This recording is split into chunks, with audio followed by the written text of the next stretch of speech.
क्या बात है नेहा, तू चुपचाप यहाँ क्यों बैठी है? बोलती क्यों नहीं? रेस की प्रैक्टिस में भाग नहीं लेना है क्या? जानती है ना, अगले हफ्ते स्पोर्ट्स डे है। पता नहीं सोनिया, मेरे साथ क्या हो रहा है। ऐसा पहले कभी नहीं हुआ। क्या पहले कभी नहीं हुआ? क्या बताऊँ तुझे, कल शाम से ये हो रहा है। मुझे अपने आप से घिन आ रही है। लगता है मुझे कोई बीमारी हो गई है। जाने क्या बह रहा है वहां से। मेरा कुछ भी करने को मन नहीं कर रहा। कपड़ों पर भी दाग लग रहे हैं। मैं समझ गई, पर तू परेशान क्यों होती है? ये तो सब लड़कियों के साथ होता है इस उम्र में। सबके साथ होता है? तो क्या तेरे साथ भी? हाँ, 3 महीने पहले मुझे भी ये शुरू हुआ था। तब से हर महीने होता है। क्या तुझे ये सब अजीब नहीं लगता? क्या तुझे चिंता नहीं होती? नहीं, बिल्कुल नहीं होती। तू कहेगी तो क्या मैं तेरी बात मान लूंगी? अच्छा ठीक है, मेरी बात नहीं मानेगी, पर दीदी की बात तो मानेगी ना। कौन सी दीदी? वर्ल्ड विजन संस्था की दीदी। तो उन्होंने तुझे ये सब बताया? मुझे ही नहीं, बस्ती की कई लड़कियों को उन्होंने बताया है इस बारे में। तू भी दीदी के पास चल, वो तो बहुत अच्छी हैं, सबसे प्यार के साथ बात करती हैं। तो वो मेरी चिंता दूर कर देंगी? हाँ, तू चल तो सही मेरे साथ। मैं अपनी माँ के साथ चलूंगी। हाँ, चाची जी को भी ले आना। शाम को मैं भी मिलूंगी तुम्हें दीदी के दफ्तर में।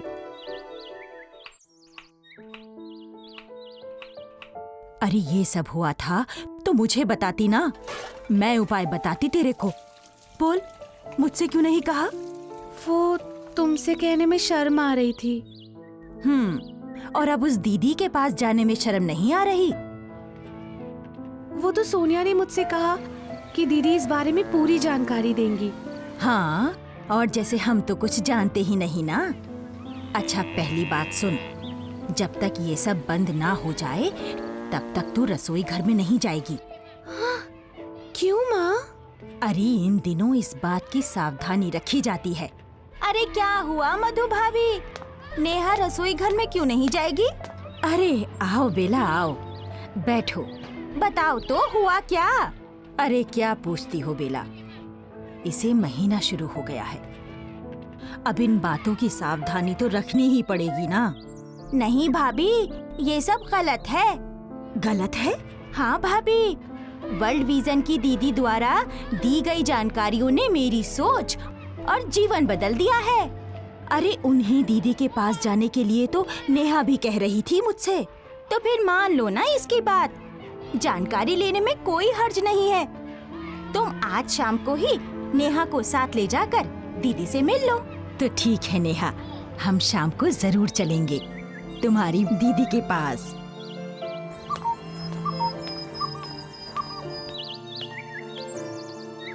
मधु बहन, आपने अच्छा किया जो नेहा को लेकर यहाँ वर्ल्ड विजन के सेंटर पर चली आई। इसके लिए भी मुझे नेहा ने ही तैयार किया है दीदी। हाँ, मुझे नेहा के बारे में सोनिया ने बताया है। नेहा जैसी लड़कियों को इस बारे में सही जानकारी होना बहुत जरूरी है। मुझे तो इसने कुछ बताया ही नहीं। तो आप ही पहले नेहा को बता देती इस बारे में, ताकि ये बेकार की परेशानी और चिंता में नहीं पड़ती। तो क्या मुझे पहले बता देना चाहिए था? हाँ मधु बहन, लड़की जब किशोरावस्था में आती है तो माँ या फिर बड़ी बहन का फर्ज होता है कि वो उसे माहवारी के बारे में बताए, उसे मानसिक रूप से इसके लिए तैयार करे, ताकि वो इसे सामान्य रूप से स्वीकार करे और किसी उलझन या तनाव में ना पड़े। आपने ठीक कहा दीदी, लेकिन अब तो आप ही बता दीजिए इसे सच्ची बात। देखो नेहा, मेरी बात ध्यान से सुनो और समझो। कोई भी लड़की जब किशोरावस्था में आती है तो उसके शरीर में कुछ बदलाव आने लगते हैं। जैसे वजन बढ़ता है, लंबाई बढ़ती है, आवाज में बदलाव आता है, शरीर के गुप्त अंगों में बाल आने लगते हैं और सीने यानी ब्रेस्ट का विकास होता है। लेकिन ये सब बदलाव बाहरी होते हैं जो देखे जा सकते हैं। इनके अलावा शरीर में कुछ अंदरूनी बदलाव भी होते हैं जिन्हें समझना बहुत जरूरी है। ये अंदरूनी बदलाव कौन से होते हैं दीदी? देखो, किशोरावस्था में पहुंचने पर लड़की के मस्तिष्क की एक विशेष ग्रंथि यानी पिट्यूटरी ग्लैंड में एक हार्मोन पैदा होने लगता है, जो खून के दौरे के साथ अंडाशय यानी ओवरी में पहुंचता है।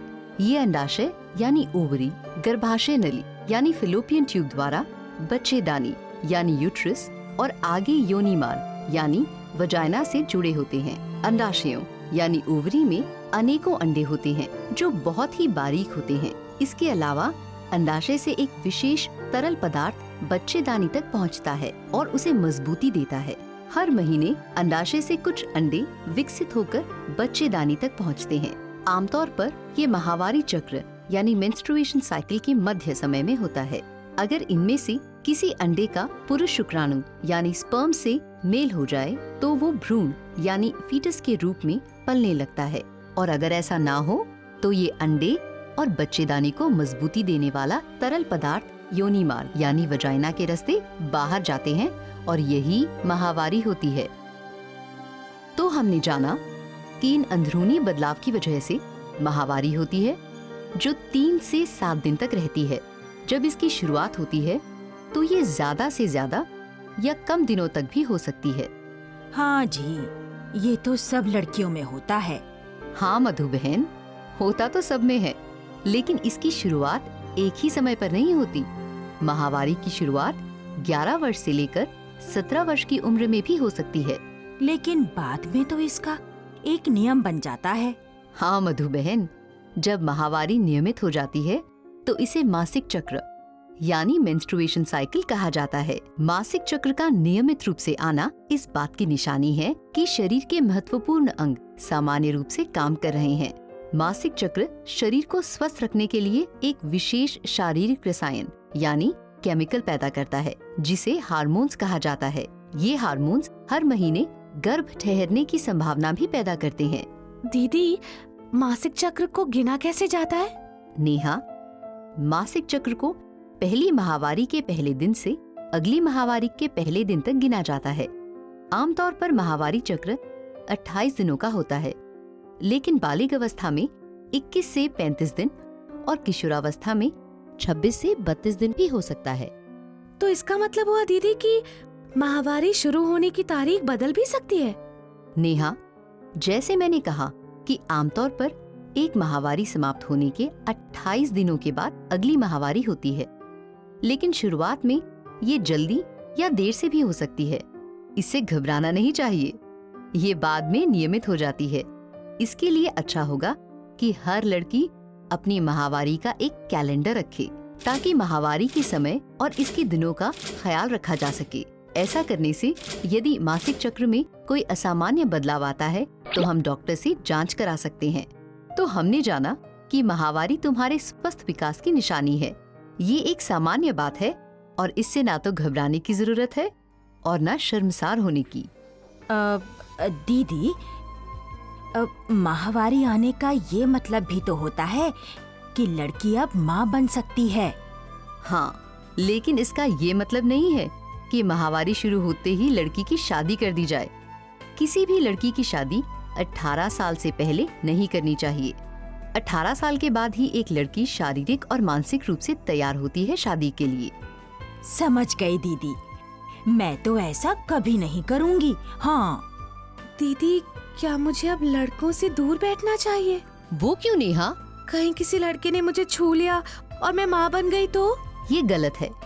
ये सही है कि पुरुष और स्त्री के मिलन से ही गर्भ ठहरता है, लेकिन छूने भर से ऐसा नहीं होता।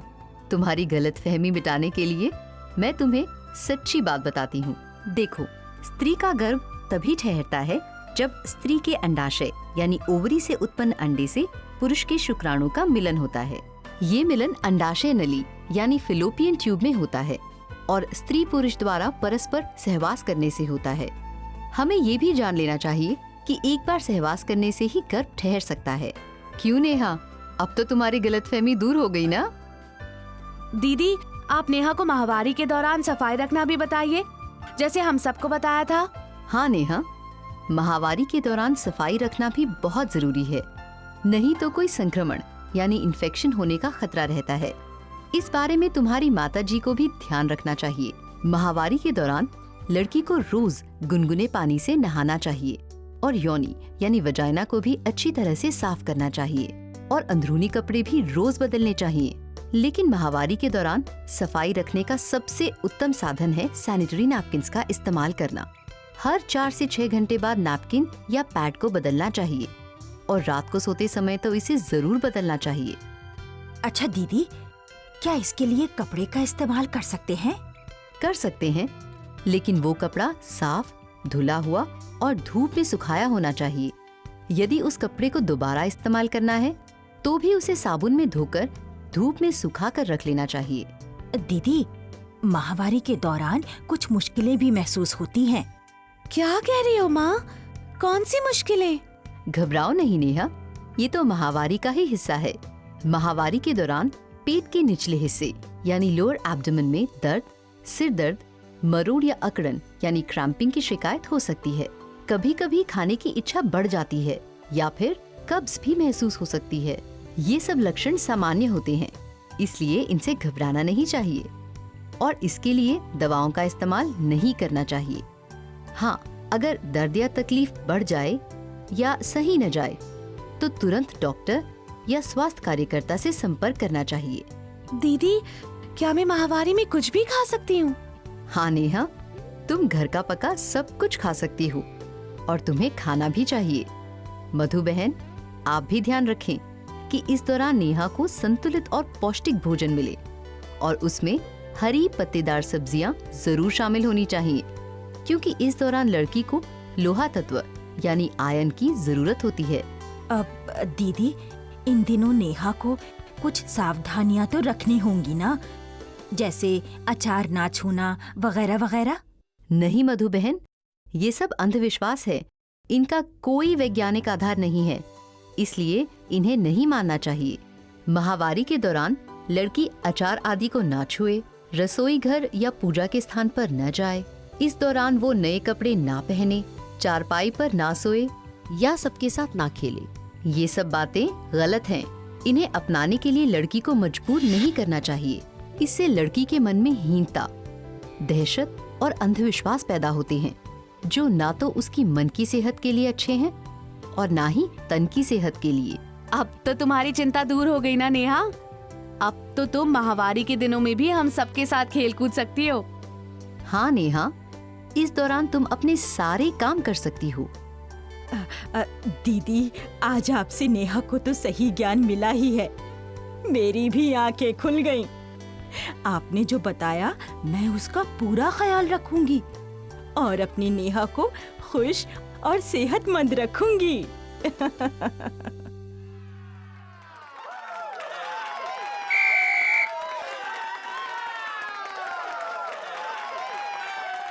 मेरी नेहा का मन बदला, जीवन बदला, सेहत और खुशियां उसकी साथी बनी। अब पढ़ाई हो या खेलकूद, वो हमेशा आगे रहती है। सच ही तो है, सही बातों की जानकारी लड़कियों के लिए कितनी अनमोल होती है।